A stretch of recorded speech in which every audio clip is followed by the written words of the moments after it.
The Attorney General said yesterday that Robert Mueller did not decide on the big question, did the President of the United States obstruct justice? Now, CNN is learning new information about when and how Robert Mueller revealed he would not weigh in on that very, very sensitive, explosive question. Our Justice correspondent, Evan Perez, is joining us right now. So, Evan, tell us what we've learned. Well, this is very important new information because the very fact that the obstruction question remains still a looming question over the end of this investigation. And what we're told, and Laura Jarrett, our reporter at the Justice Department, was told by a source that about 3 weeks ago, the Attorney General Bill Barr and the Deputy Attorney General Rod Rosenstein were briefed by the Mueller team on this investigation, and they were surprised to learn that Mueller was not going to be able to reach a conclusion as to whether or not obstruction of justice had occurred by the president. So again, this was something that came somewhat unexpected to the Attorney General and the Deputy Attorney General. All right, hold on one moment. The President of the United States, the Prime Minister of Israel are about to speak. Breaking news. Shocking. Not for this citizen journalist. What up, guys? Total Control 871. Alright, I know I've been kind of quiet on the whole Trump, Mueller, presidential bid thing for a while. I've been attending to some other things. Alright, but I'm going to chime in here and give my analysis of the situation. This was not shocking. As a matter of fact, I started questioning this back in January. Matter of fact, if I recall, I think I even called into David Pakman's call-in line. He never takes my calls. I'm, like I say, way too outspoken and way too sheer unadulterated truth for even him. But I give Pakman, credit, I give him credit, but he kind of waffled anyway. Pakman, he broke that story about the Supreme Court, SCOTUS, Supreme Court of America, Deutsche Bank, Justice Kenny's son, Deutsche Bank, Trump, that whole connection right there, that whole nexus. It was brief as far as corporate media goes. Pakman did a good job breaking that story, but as far as corporate media goes, they did a brief cycle on Justice Kenny leaving the courts. Very abrupt, in a very non-traditional way. I think an even briefer news cycle about his son. Matter of fact, I don't even know if you could call it a news cycle. It was mentioned once or twice about his son worked at Deutsche Bank and directly helped facilitate Donald Trump's multi-million-dollar, tens of millions in loans from Deutsche Bank. And of course, we all know that Russia deals a great deal in their finances with Deutsche Bank. All of that was mentioned and then very quietly hushed and put away. Now, I originally thought that maybe this is corporate media working to maybe try to help Mueller in his investigation, keep things quiet while things are in the midst and the work. But when January rolled around, late January, I noticed something, a fundamental shift in the Trump investigation. All of a sudden, they started talking about porn stars again. Porn stars and porn star payment. As far as I'm concerned, that's small potato bullshit. I really don't give a shit about Donald Trump's porn stars, what he paid for them. It came out of, it's Donald Trump's money, but it was seen as a campaign contribution. Okay, I get all that, but That is so fucking small potatoes. If I'm not mistaken, usually campaign fuck ups, you get slapped with a fine and you keep on trucking. They're barely even a footnote in the annals of history, in the annals of your particular campaign. So why are we talking about me? I get it. When it first broke, I understood. It does speak. It's true. I get it. The last thing we want is our leader being, well, I suppose, like Pete Buttigieg says, the porn star presidency. It looks real bad and shit. I get all that. But I really don't give a fuck about Donald Trump's whores. As far as his wife goes, I'm sorry. I seriously doubt that woman married and bore a son by Donald Trump because she was so in love with him. No. Money. Okay? So I'm trying not to speak ill of the First Lady, but if you're using your body for financial gain, what does that make you? Anyway, anyhow, but we're going to talk more about porn stars and prostitutions and strippers and models. Hopefully I got enough time here. We're going to talk about that. Okay. So let's break this down. Donald Trump, he's been exonerated by the Mueller report, or not convicted by the Mueller report, if that's what you want to call it. It is definitely my belief that the Mueller report will never, ever see the light of day again. The raw Mueller report, I don't even think 50% of the Mueller report is going to see the light of day. And it's not so much to protect Donald Trump. I personally believe that Donald Trump is just simply benefiting from the fallout of other powerful people, institutions being protected. Again, I point you toward the Supreme Court. Kennedy and his son. Very strange. Also, I believe that Mueller's investigation unearthed back channels that ways and means, because Russia does facilitate a great deal, not all, but a great deal of its finances through Deutsche Bank. It is my belief that that back channel was unearthed, and basically either America has now or has all along, probably all along, has been tapping the phone line, so to speak. America monitors Russia's finances that way. Like the old saying goes, in basic sleuth detective work 101, follow the money. You wouldn't be able to follow the money if you pushed the plunger and detonated Deutsche Bank. That's how America keeps track of its, put it like this, it's probably an old vestige holdover from the Cold War, okay? We'll say it like that. So America wants to keep track of Russia's spending. And yeah, I believe in some kind of way, Kennedy and his son got involved in this. It would have been an even bigger scandal. It's bad enough that the presidency turned into the porn star presidency.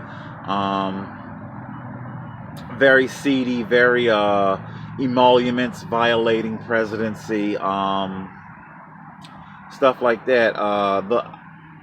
They probably felt that America could not weather a massive exploding scandal that our highest court in the land was also mired in the Donald Trump scandal.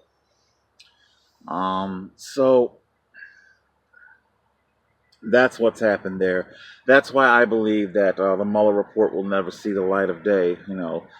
The parts of it that Donald Trump, he is not innocent. I will say this. I will say this about Donald Trump. I don't think the man was ever treasonous. I don't think Donald Trump ever conspired against his own country. As far as collusion and stuff like that goes,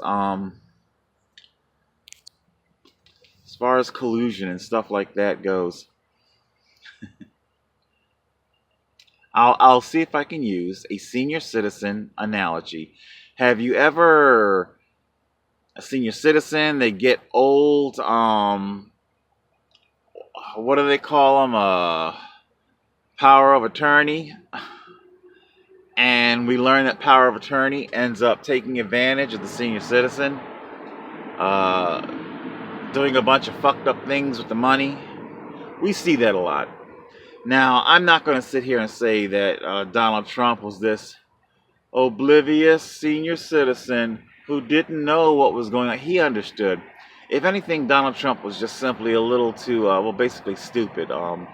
Donald Trump is too fucking stupid to orchestrate something as complicated as a complicated collusion. Donald Trump, he knows what he wanted. He wanted a tower in Russia. He wanted all the money, the hundreds of millions of dollars that he would have profited from a Russian tower. He just probably could not have been bothered or troubled to learn any kind of laws that would be associated with that. Thus, people in his orbit, people in his orbit who probably should have known better. Which kind of takes me to the next part of this analysis breakdown.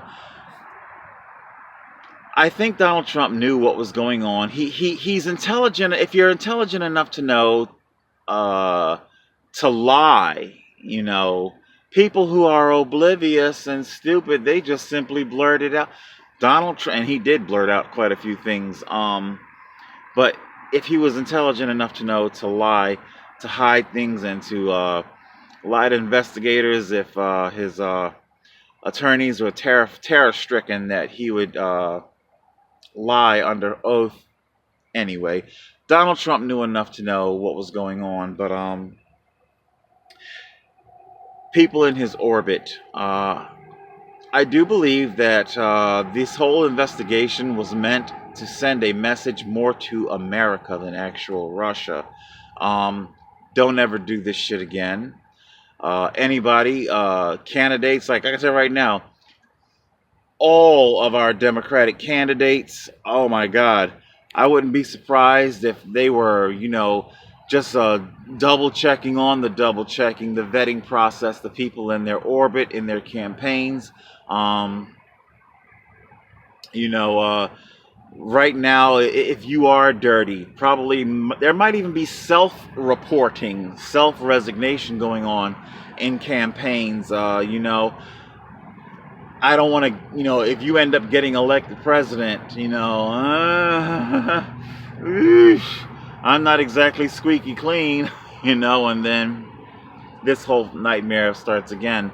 So that message was sent to America that if you're going to run for president, if you're going to help somebody run for president, make sure your house is in order, because we saw what happened.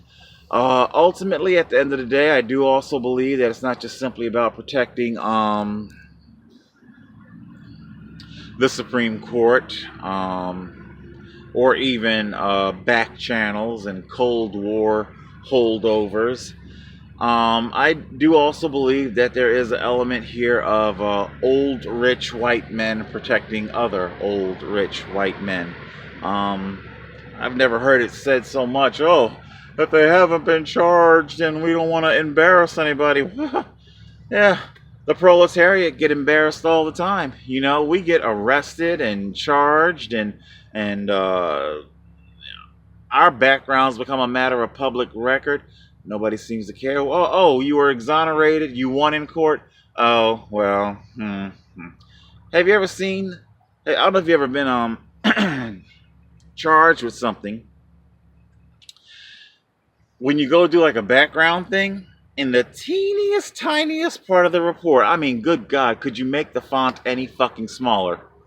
Teeny tiny. Not guilty. The charge is in a larger font. You know, the disposition, not guilty. Ain't that a motherfucker? Anyway, how much time have I got here? 15, we're at the halfway mark. All right. So yeah, that's our Donald Trump analysis. Donald Trump isn't innocent. Donald Trump just simply gets to benefit from other institutions being protected. Well played, Mr. President. All right, I'm now talking directly to our Democrats. Donald Trump is completely emboldened, and more importantly, his base is now even that much more emboldened. Donald Trump is completely locked and loaded for 2020. You understand me? Locked and motherfucking loaded, all right? Democrats. I said I was going to talk more about porn stars and strippers, and I think I referenced this once before on this channel. It kind of came out a little clumsy. Maybe I'll be able to utilize the analogy a little bit better this time around. In my early 20s, back when I was a young Total Control, you do the bar scene. I even momentarily did the club scene. It's too fucking loud and everything. But I never went out of my way to attend a male review, strippers. They just, a handful of times, they kind of pop up at the bar. Meaning, I went to a club or a bar, completely oblivious that a male review was scheduled at night. That's what I'm saying. Okay, so out come the dancers, and they're doing their thing, and over they come. Like I said, I think this is like maybe 2 or 3 times. Each time it just kind of wasn't really my thing. The last time, I'm going to talk about the last. It was like maybe 2 or 3 times that. Think of it like this. It was like a Try Guy kind of a thing, because I was sat here for a while wondering how can I explain this better. Try Guy. Ever see the show Try Guys? That's what it was like for me. Try Guy. Let's try patroning male strippers, you know. Let's see how that goes. So the first couple of times, there's more I could say about it, but I'm running out of time here. However, I will talk about the last time. I think it was called Club Millennial, in a really seedy part of Atlantic City, Florida Avenue, Georgia Avenue. It's just that the part of Atlantic City that sees a lot of police activity. Anyway, I think the club owner, is more of a bar than anything else, wanted to drum up some business, scheduled a male review. I happened to be, because it was billed as a new club. I keep calling them clubs, but a bar and whatnot. And gay bar. And what do you call it? And I'm there. There wasn't too many people in the place, which is, I don't know. It's like I kind of like it like that. Like I said, I don't like a lot of noise and activity. But out comes the stripper. You don't get to be a stripper unless you have a very, very good body. Very good. So he's making the rounds at the bar and whatnot. And if any of you ever been there, they come by, they kind of do a little flirty dance, and well, yeah, what we call a gratuity, their G-string and stuff like that. Anyway, this guy was not into it. That's the whole long story short. As I watched him kind of like butterfly from person to person at the bar, and there weren't too many. It was like a small handful of us at the bar. Makes his way over to me. He's doing the dance flirt thing. They rubbing my thighs, stuff like that.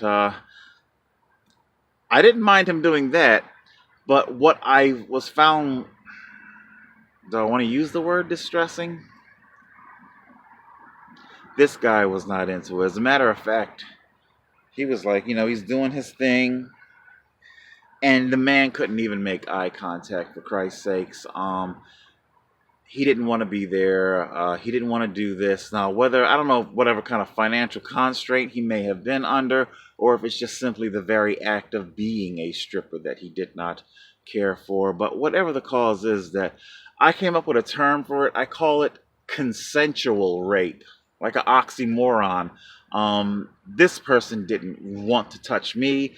This person didn't want me really touching him, but there was money involved, and therefore, things had to be done. All right, let's bring this comparative analogy home here. Democrats, you're going to have to learn how to tip your stripper, because that's what I was saying. It was uncomfortable for me after I did my whole try guy experience with it. I ultimately came to the conclusion that it's not for me. However, Democrats, I get it. There are a lot about our candidates that aren't for you. I mean, Klobuchar, she almost got taken out by a fucking comb. All right? A sharp attitude. Oh, look at how she talks to her staff. Excuse me, I think it was like a tiny little blurb from the Vanity Fair article that Beto O'Rourke, he gets he yells at his staff, but nobody. That did not make a news cycle. It was a tiny blurb, but it did not make a news cycle the way Klobuchar's behavior was. Like an entire news cycle, maybe even a couple of news cycles. I'm not endorsing Klobuchar, but I am saying this. Democrats, you need to fucking get over it. I'm running short on time here. Al Franken, that was the worst fucking resignation ever. He should not have resigned, should not have been coerced or forced to resign. God almighty. Has anybody ever seen SNL's Kissing Family, the Vogelchecks, their skit? It's an extremely graphic skit, okay? Somebody had to sit down and take pen to paper and write that fucker, okay? What, are they now subject, because they authored this, to sexual harassment? And, can Kristen Wiig bring sexual harassment charges against Bill Hader or Fred Armisen? But that's right. Kristen Wiig has a very successful career, doesn't she? And the people, or the woman that brought that charge against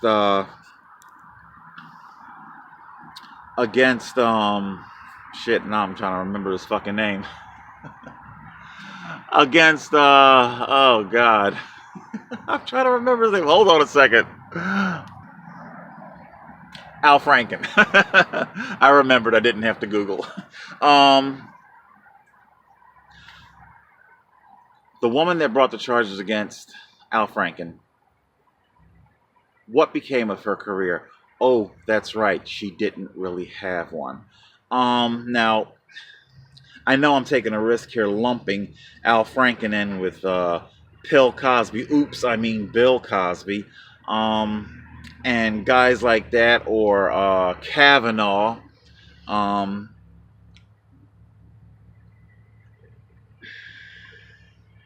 What they all have in common is that their accusers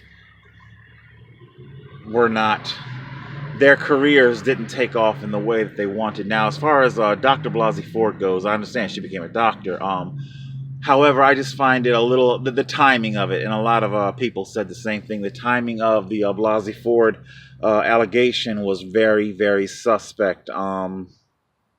Anyway, but the other women, so because you had these fizzled, the men who you are charging, they did not make you all that you wanted to be. As much as I'm critical of Jewish-controlled Hollywood, I'll even say the same thing. do I want to say in defense of Harvey Weinstein? I'm not defending these men. I'm just simply pointing out facts. Harvey Weinstein was a powerful man who could make or break your career. People who charged him. Anyway, so how much time have I got here? 25. I understand there's a lot of bad things about the.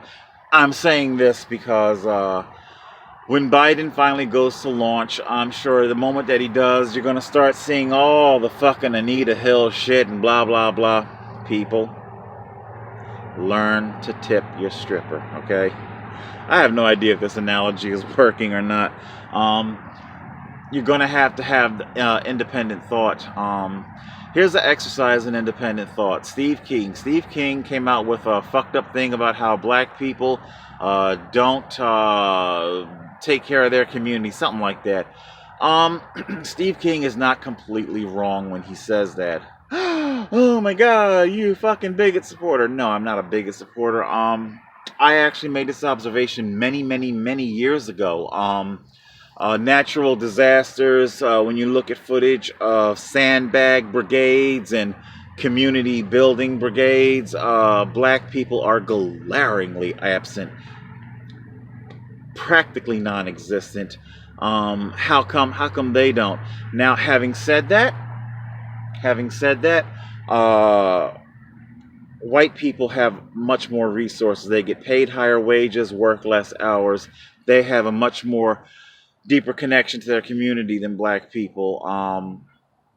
So much more I could say about that, but time is getting short. So it's an exercise in independent free thought. You need to be able to pick that just because a fucking bigot, Steve King is a fucking bigot, just because a bigot just so happens to be saying something that happens to be right, a portion of their argument is correct, it doesn't make their overall statement correct.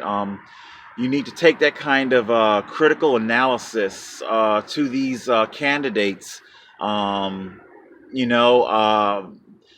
Everybody's glowing because it's all on the PC correct, the liberal agenda. Oh my God, Pete Buttigieg, he slammed Pence and this and that.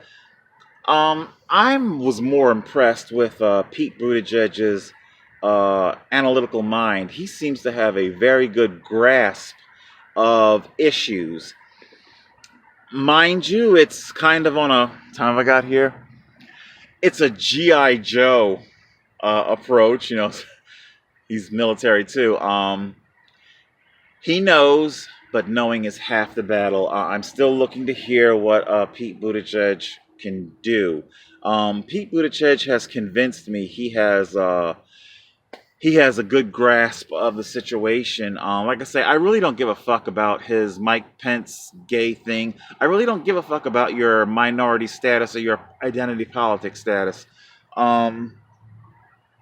Speaking of Klobuchar, I did appreciate the bracing honesty, because that made a news cycle. Oh, the college student and his face after she said no to free college. Dude, you just had a politician be bracingly honest with you. Same thing with Feinstein, or was it Collins, Senator Collins? Shit, I forget which. The whole that news cycle, the kids. I think it was Collins. The Green New Deal. Somebody's being honest with you. But of course, that was more of a scenario where the liberal left were looking to emotionally blackmail. Anyway, so you got to start having independent thought, analysis. As far as now, I have no idea if I wasted a bunch of time with the whole stripper analogy, but you're going to have to be able to accept things about these candidates that are not very nice. One thing that I will say, I think I'll close out with, 29. Her name was Keisha. Near the Emerson Avenue house is where she lived or used to live. The parents had long moved away. She was squatting. It was completely abandoned. And anyway, I used to slum it years ago in my early 20s with the local the local natives, so to speak, drinking their malt liquor. I used to slum it, and I used to think that that was okay. Keisha's little girl, like a 2-year-old toddler, I saw her squat down outside the front stoop, and I point to Keisha and I say, you know, I think your little girl is putting something in her mouth. You might want to get her. She always doing something. So I go to walk Keisha over because obviously Keisha didn't want to go over and deal with her daughter. So I walk her over. Long story short, because Keisha was so very poor, she was doing things that weren't so cool to get money. Uh, this little girl was so hungry that she was eating dried bits of Doritos, undigested bits of Doritos, where one of her pothead buddies had smoked too much, got sick, and threw up apparently a few days ago, and it had now dried, and the little girl was something you might want to think about when you talk about drugs and shutting off food stamp benefits. Trust me, I could take $100 or $200 of my cash benefits and go someplace and get several hundred in food stamp, but I could never ever participate in such a thing, knowing they have children and what I've seen Keisha's little girl do, you know, because she was so hungry. She's eating dried vomit off of the pavement, the sidewalk. So that's an ugliness that you don't want to brush aside and say, okay, because I'm making that as an analogy here. There are times when you got to pick and choose, you know, when to grin and bear it and when not to. All right, I'm at the end here. Guys, think for yourself. Choose correctly. 2020, Battle of the Gods. Total Control, 871.